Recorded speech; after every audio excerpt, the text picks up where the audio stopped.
When was the last time you weren't fighting with your own life? Not out loud, not in some dramatic way, but quietly inside your head. That constant background noise that says this shouldn't be happening, this isn't what I planned, this isn't fair, this isn't how my life was supposed to turn out. We all do it. Every single day, without even realizing it, we are quietly arguing with reality. And that argument is destroying us from the inside out. Think about it. When someone you love walks away, or when death takes someone from you, what do? You don't just feel the sadness, you fight it. You tell yourself this wasn't supposed to happen. This is wrong. If only I had done something different. And when a plan you poured your heart into falls apart, you don't just feel disappointed, you feel personally betrayed. Like the universe made you a promise and then broke it. But here's the thing nobody wants to hear. Life never promised you anything, not a single thing. You wrote that contract yourself, inside your own head, with your own expectations, and then you held life accountable for an agreement it never signed. And this is where it gets really interesting. Almost every single thing you call suffering in your life has this exact same pattern. There's what actually happened, and then there's the story you told yourself about what happened. The gap between those two things, that gap right there, that's where almost all of your pain actually lives. Not the clean, honest pain of losing something real, but the other kind. The heavy, lingering kind that follows you around for months and years. The kind you carry so naturally that you forget it's even there, until one random afternoon you stop long enough to notice just how exhausted you've become. Now here's where this gets powerful. Over 2,600 years ago, a man looked at this exact pattern, the same one playing out in your mind right now, and he asked a question that most of us have never thought to ask. He didn't ask, how do I get more stuff? He didn't ask, how do I arrange my life so nothing bad ever happens? He asked something much deeper. Why is it that a human being can have absolutely everything and still not be at peace? Before he became the Buddha, his name was Siddhartha Gautama. He was a prince. He had wealth most people can't even imagine. He had a loving family, comfort, safety, pleasure, literally everything the world tells us should make us happy. And none of it worked.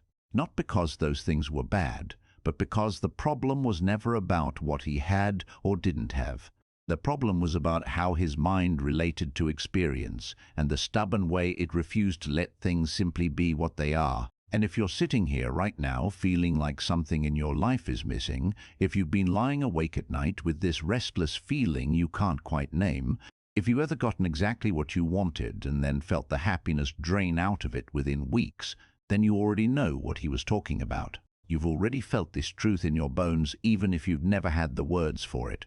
And real quick before we go deeper, if this is already hitting different for you, if something in these words is landing in a place that matters, take 1 second and hit that like button and subscribe to this channel. We put out content like this regularly, and I promise you, what's coming next in this video could genuinely shift how you experience your entire life. So let's keep going because this is where it gets really good.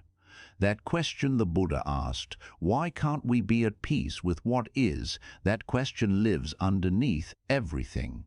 It's underneath every sleepless night you've ever had. Every anxious morning where you woke up with your chest tight before you even remembered why. Every moment you've looked at your own life and felt like something fundamental is off. And here's what makes it so tricky. No amount of rearranging the outside world ever fixes it for long. You solve one problem, and the next one is already forming behind it. You finally get the thing you wanted, and within a few weeks, the wanting has already moved on to something else. The target keeps shifting, and it keeps shifting because the target was never really out there in the first place. The answer that came from the Buddha's deep inquiry didn't start with changing the world. It started with seeing the world clearly. And in the original teachings, there's a phrase that captures this perfectly. Yatha bhutam nanadasana. It means seeing and knowing things as they truly are, not as you wish they were, not as you're afraid they might be, but as they actually are right here, right now, in this moment. Now that sounds simple. almost too simple, but it's asking you to do something incredibly difficult. It's asking you to look directly at what's happening in your life without layering a story on top of it, without running away from it, without grabbing onto it and trying to make it stay. Just pure, clean seeing. And what does that kind of seeing actually show you? When there's pain, you know there's pain. You feel it fully. You don't pretend it's not there. When there's happiness, you know there's happiness. You let yourself feel it completely. When there's loss, you know there's loss. You don't say, "Why me?" You don't say this has to last forever. You meet the moment exactly as it is. And this leads to what might be the single most important thing you'll ever understand. And once this settles into you, it changes how you experience everything. Pain and suffering are not the same thing. Most people think they are. They're not even close. Pain is part of being alive. Your body gets sick sometimes. People you love will die. Things you build will eventually come apart.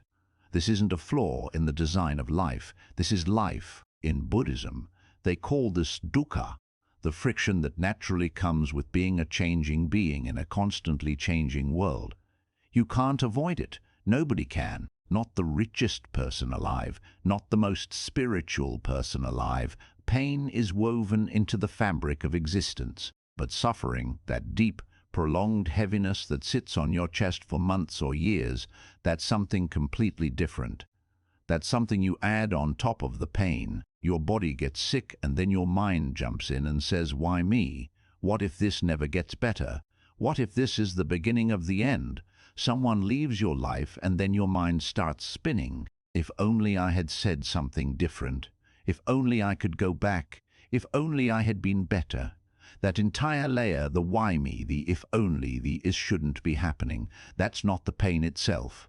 That's your mind's reaction to the pain. And here's what will really change things for you.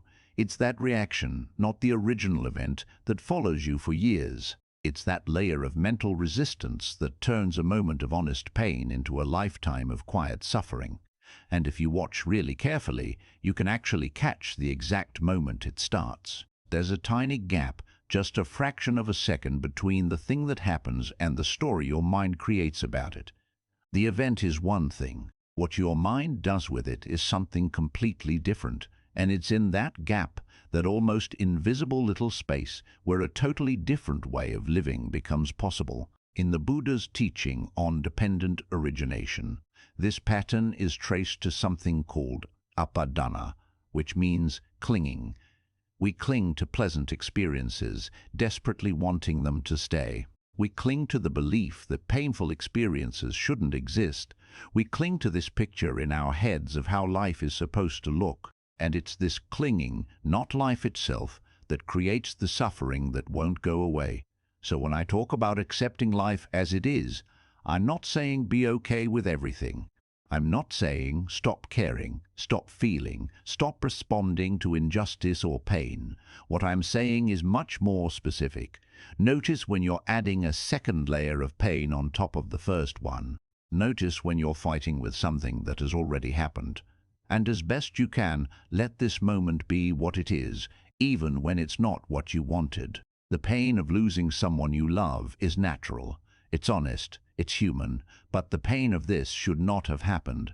That's something you're creating, and the entire Buddhist path is really just an invitation to stop creating that unnecessary suffering, not by shutting down your feelings, but by waking up to what's actually happening versus what your mind is adding to it. Now, I know there's a fear that comes up when people hear the word acceptance. It sounds like giving up. It sounds like lying down and letting life walk all over you. Nobody wants that. So let me be very clear about what acceptance is not. Acceptance is not passivity. Look at the Buddha's own life after his awakening. He didn't sit in a cave and disappear. He walked across India for 45 years. He taught thousands of people. He faced opposition, criticism, even attempts on his life. He dealt with his own body aging and getting sick.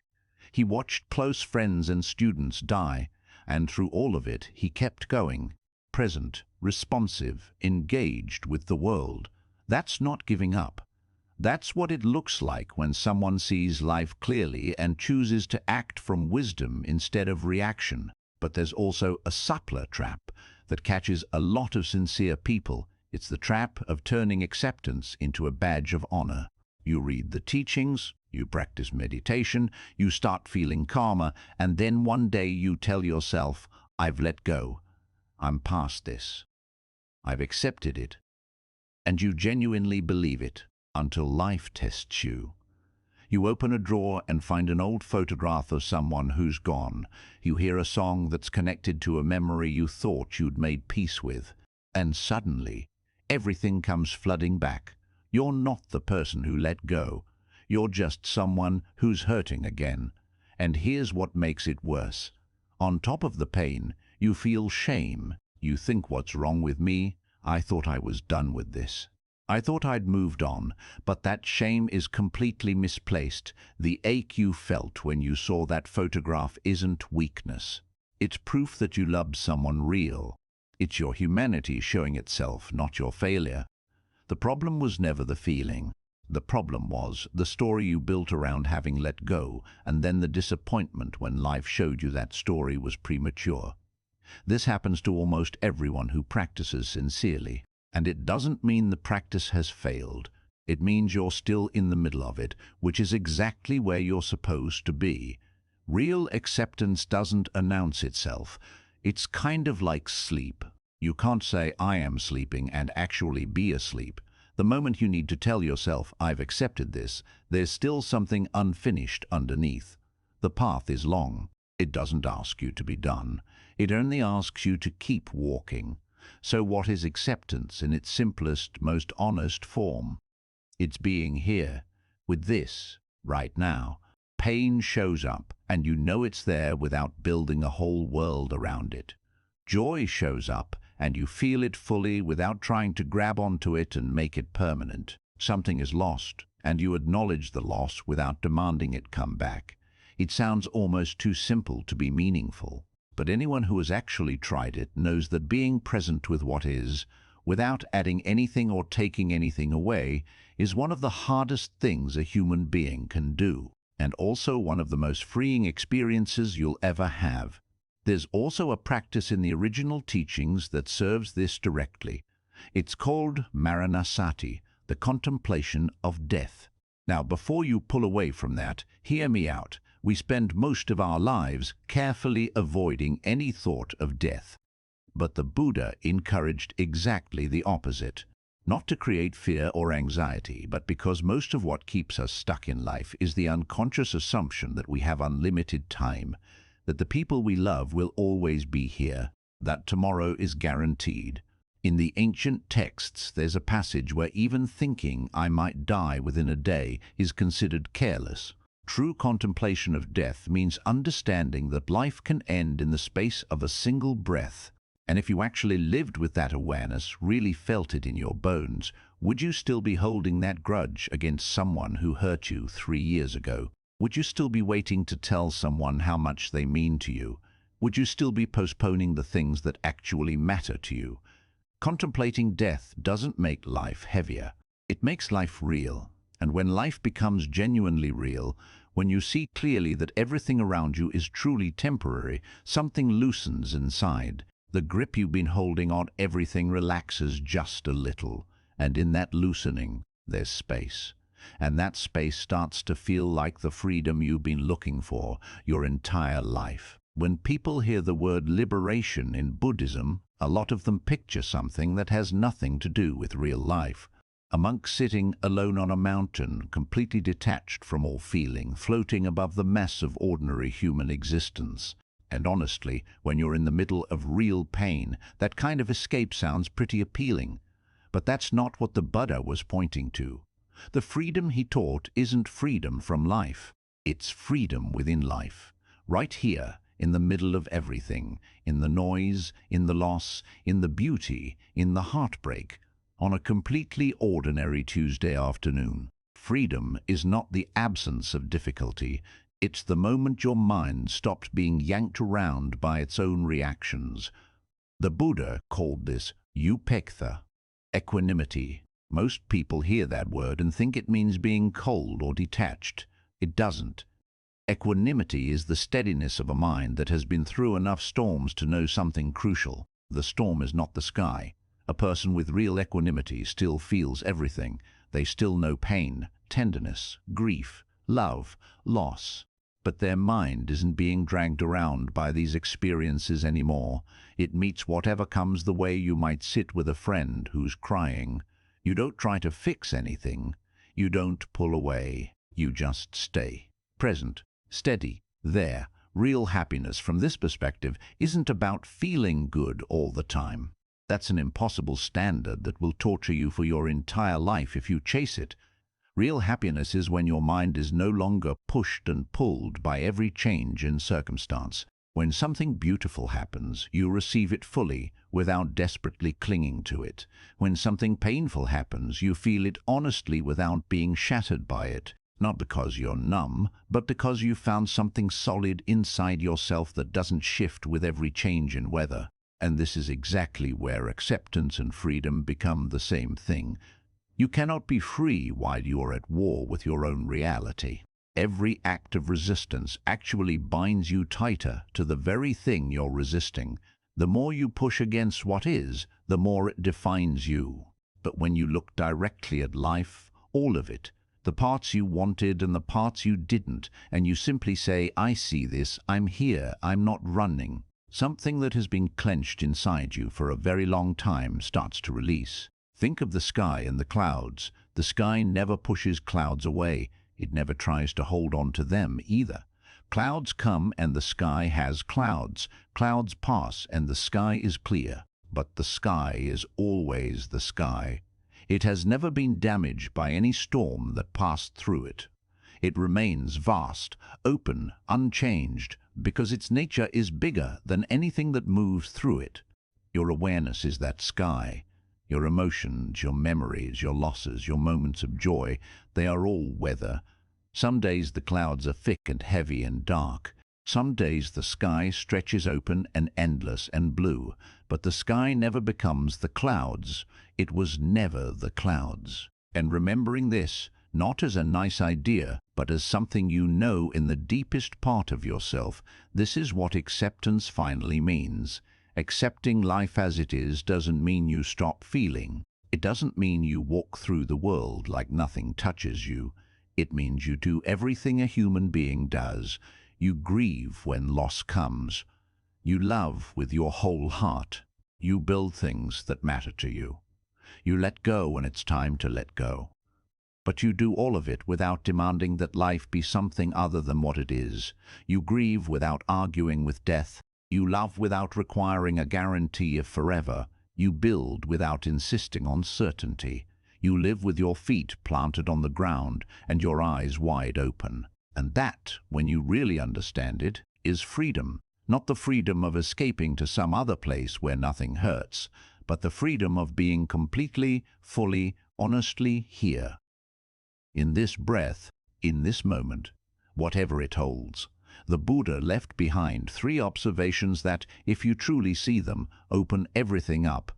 All conditioned things are impermanent. All conditioned things carry an inherent quality of not being fully satisfying.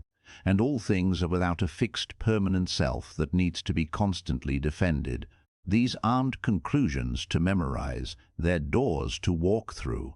When you stop resisting the fact that everything changes, you're finally free from the fear of change. When you stop expecting temporary things to give you permanent satisfaction, you're free from the endless, exhausting chase. And when you see clearly that there is no fixed, separate self that needs to be protected from life at every turn, you are free to actually live it.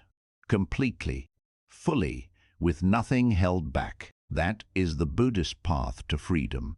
Not a path that leads you away from life, a path that leads you directly through the center of it, with open hands, with steady eyes, with the understanding finally that you don't need life to be different in order to be at peace.